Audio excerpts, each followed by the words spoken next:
Okay, welcome to next level academy. இன்னைக்கு நம்ம தினம் ஒரு திருக்குறள்ல 8வது நாள்ல இருக்கோம். நம்ம டெய்லி தினம் ஒரு திருக்குறள்னு ஒரு செஷன் நம்ம சேனல்ல கொண்டு போயிட்டு இருக்கோம் டிஎன்பிஎஸ்சிக்காக.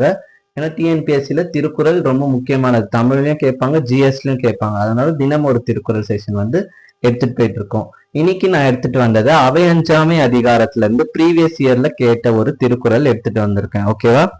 பகையகத்து பேடிகை ஒள்வாள் அவையகத்து அஞ்சும் அவன் கற்ற நூல். அதாவது என்ன சொல்றாங்கன்னா, ஒரு அவை இருக்கு.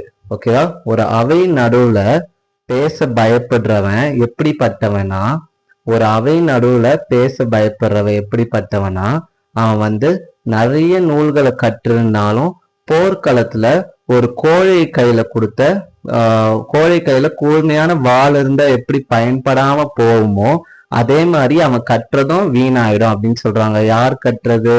அதாவது அவை நடுவுல பேச பயப்படுறவன் எவ்வளவுதான் நூலை கற்றிருந்தாலும் அவை நடுவுல பேச பயப்படுறவன் ஒரு கோழை கையில கூர்மையான வாள் இருக்கா மாதிரிதான். ஒரு போர்க்களத்துல கோழையின் கையில கூர்மையான வாள் இருந்தா எப்படி பயனற்று போகுமோ அதே மாதிரி அவை நடுவுல பேச பயப்படுறவன் எவ்வளவு கற்றிருந்தாலும் அது வேஸ்ட் தான் அப்படின்னு சொல்றாங்க. ஓகேவா? இதை பார்த்துட்டு ப்ரீவியஸ் இயர் கொஸ்டின்ல என்ன கேட்டிருக்காங்கன்னா, கல்லாதவரின் கடை என்று வள்ளுவர் யாரை கூறுகிறார்?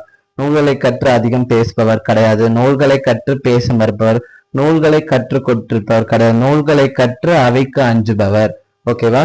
இதே மாதிரி நம்ம சேனல்ல நிறைய யூஸ்ஃபுல்லானது கொண்டு போறாங்க. ஸோ நம்ம சேனலை ஃபாலோ சப்ஸ்கிரைப் பண்ணிருங்க. தேங்க்யூ.